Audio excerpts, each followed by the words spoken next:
Bits. No, so nice spot. so we were talking about this, and then someone who worked here was talking about capital punishment. I said, really, when you think about it throughout the time of human history, the entirety of it, like the lethal injection is so humane. Yeah. Really, it was just how can we get rid of someone in the least painful way possible? Try and tell someone back in the old West days, like life in prison. They're like, what?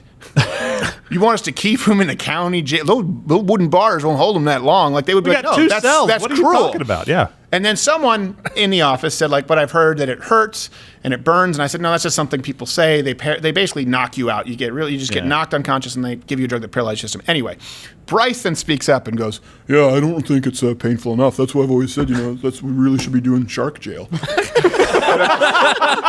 hold up. Shark jail. What? And all of a sudden we go, what? He goes, yeah, shark jail. But he goes, yeah, well, it's just, if someone like commits a crime, like depends on the crime. If it's not that bad of a crime, but it's like a moderate, like violent crime, maybe that's where you make them swim across a pool with some maybe like moderately fed hammerheads. And if they make it through, they're free to go. But if it's like a real dick who like killed a family or something, you cover them in blood and meat. And that's where you put them in the pool with like great whites and tigers, shark jail. And he didn't have to think about it. He didn't have to think about it. He went right into what you just said. Yeah, and he obviously runs in circles where everyone else is like, shark jail, yeah. Yeah, that makes sense. Well, I'd like to run in that circle because I agree wholeheartedly. Well, then he has a solution. It's a great concept. But what happens if someone murders a whole family? You cover them in chum and you put them and they swim across, but the sharks aren't interested that day. Yeah. He says, well, that's why the good thing about shark jail is just make them keep swimming until they get eaten.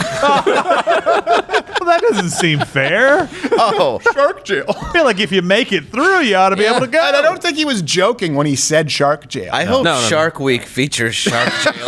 That would be so much more jail. Yeah. I will be at the TV. I would watch. I would turn Dave in just to see him on the show. Oh, be like, yeah, goodness. Dave murdered a family. Oh, here are the bones. Sorry, I'd Dave. be willing to let sharks eat me if we promise to do it every year. Watch Louder with Crowder live, Monday through Thursday, 10 a.m. Eastern.